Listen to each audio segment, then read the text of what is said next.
दोस्तों नमस्कार, मैं हूं इंद्र मोहन शर्मा और आप देख रहे हैं परत दर परत व्यू चैनल का विश्लेषण कार्यक्रम। मुद्दा है राम नाम की लूट है, लूट सके तो लूट,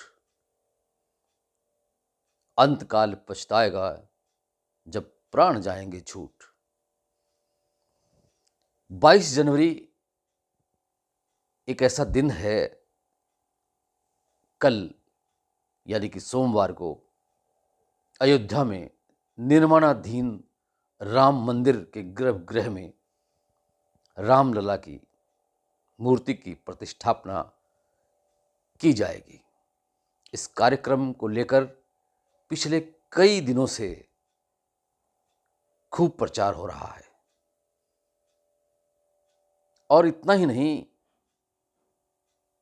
राम के नाम को लेकर, इस कार्यक्रम को लेकर पूरे देश भर में राजनीति भी बड़े पैमाने पर की जा रही है।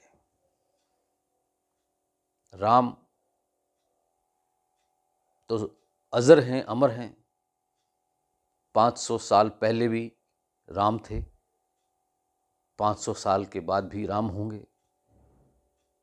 तो राम का नाम तो सत्य है, तभी तो कहते हैं ना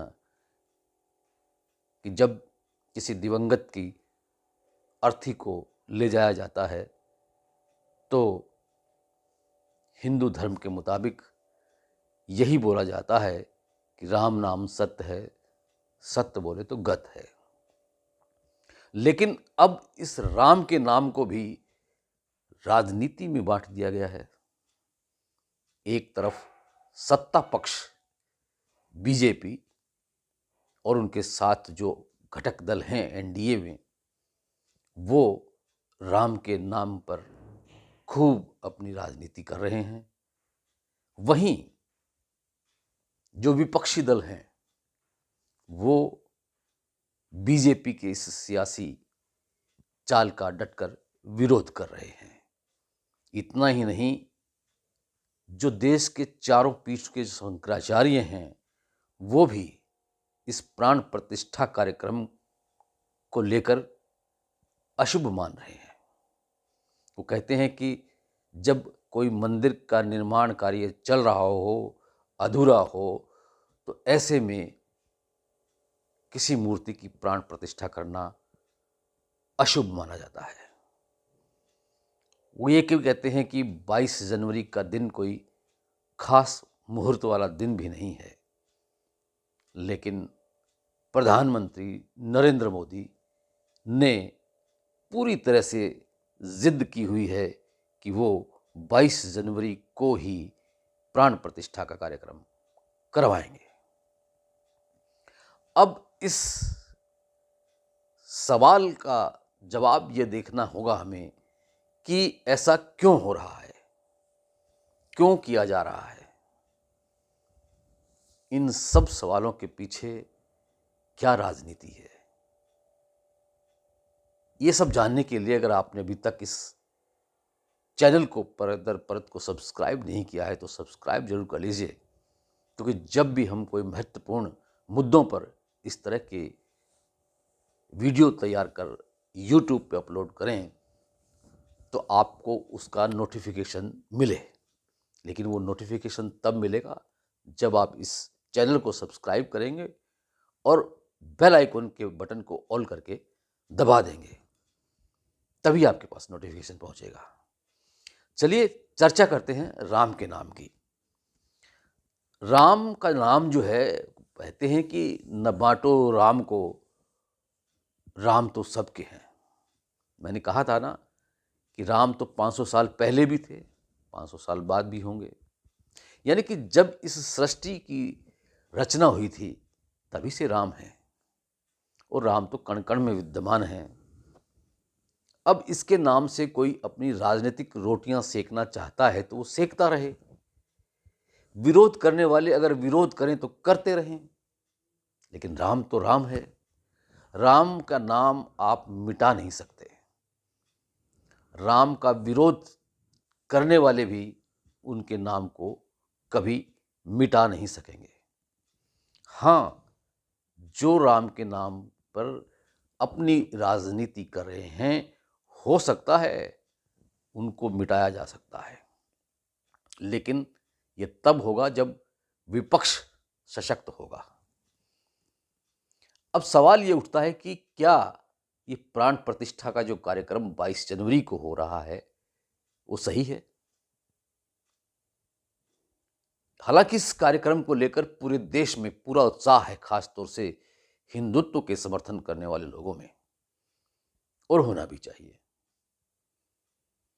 जगह जगह शोभा यात्राएं निकाली जा रही हैं, श्री राम की सुंदरकांड पाठ का आयोजन किया जा रहा है और दीपक जलाए जाने की तैयारियां की जा रही हैं 22 जनवरी को। और जितने भी थिएटर हैं उनमें भी अयोध्या का ये प्राण प्रतिष्ठा कार्यक्रम दर्शाया जाएगा। कुल मिलाकर ये पूरे जोश के साथ इस कार्यक्रम को किया जा रहा है। बेशक चारों शंकराचार्य इसका विरोध कर रहे हों, बेशक विपक्षी दलों के नेता इनका विरोध कर रहे हों, लेकिन ये कार्यक्रम तो होगा। और अगर ये कार्यक्रम होता है तो राम भी तो सब देख रहे हैं। राम को अगर ये सही नहीं लगेगा तो जो राजनीतिक पार्टी जो सत्ता पक्ष में है, वो जो कार्यक्रम में पूरी तरह से जुटी हुई हैं, अगर राम को ये सही नहीं लगेगा तो आने वाले लोकसभा चुनाव में, विधानसभा चुनाव में उस पार्टी को करारी पराजय भी तो दिल सकती है। तो फिर विरोध काहे का हो रहा है?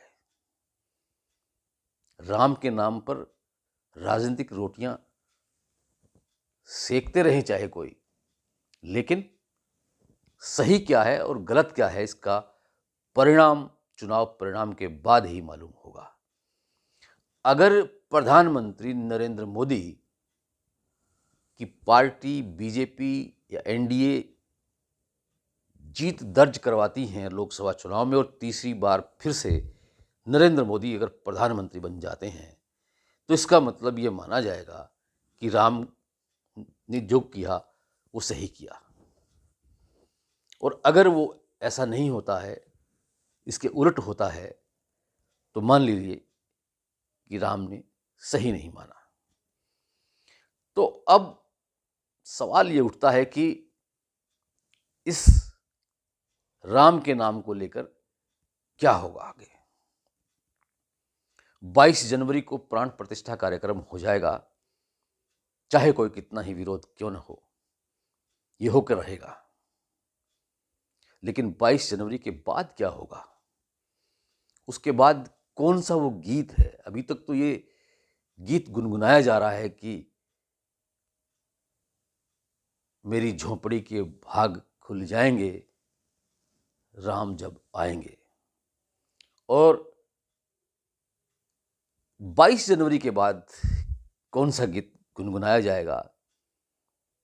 सांसद मनोज तिवारी ने वो गीत गाया है और उस गीत के बोल हैं कि राम के थे, राम के हैं, हम राम के ही रहेंगे।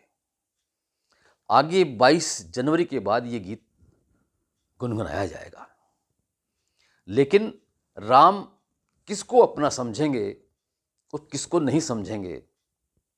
हालांकि राम सबके हैं, लेकिन गलत और सही का निर्णय तो राम ही करेंगे, तभी तो राम राज्य कहलाएगा। तो इंतजार कीजिए लोकसभा के चुनाव का और उनका परिणाम का। तो राम प्रतिष्ठा अगर हो रही है तो होने दीजिए। गलत और सही का निर्णय राम खुद कर लेंगे। आप अपनी जो राजनीतिक रोटियां सेंकनी है सेंकते रहिए। जो राम का समर्थन कर रहे हैं वो करते रहिए, जो राम का विरोध कर रहे हैं वो करते रहिए। राम का बाल बांका भी नहीं हो सकता। जिस राम की मूर्ति को 500 वर्षों तक टेंट में रखा जा चुका है और वह फिर वहाँ निर्माण हो रहा है उनके मंदिर का, तो आप खुद अंदाज़ा लगा लीजिए कि राम में कितनी ताकत है, कितनी उनमें शक्ति है। राम सबके हैं, आपके भी हैं, हमारे भी हैं, सबके हैं।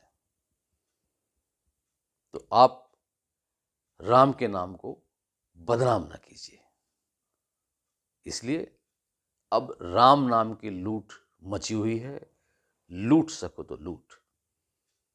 सिरसा में भी शोभा यात्रा निकाली जाएगी, जो कि सिरसा के विधायक गोपाल कांडा, जो कि हलोपा के सुप्रीमो हैं, उनके नेतृत्व में, और सिरसा के महाराजा अग्रसेन स्कूल से यात्रा चलेगी, जो कि तारा बाबा कुटिया में जाकर संपन्न होगी, जहां तारा बाबा कुटिया में एक राम की विशालकाय आदमकद मूर्ति की भी प्रतिष्ठापना की गई है। इसी तरह से ब्राह्मण समाज की ओर से परशुराम चौक में सुंदरकांड पाठ का भी आयोजन किया जाएगा। इसी तरह से रानिया में, डबवाली में, हर जगह, एलनाबाद में जगह जगह शोभा यात्राएं की जा रही हैं, दीपक जलाए जाएंगे रात्रि को। तो ये सब होगा। इसलिए विरोध करने वाले विरोध करें, उनकी मर्जी है, ना करें उनकी मर्जी है, लेकिन राम का ये काम अवश्य होगा।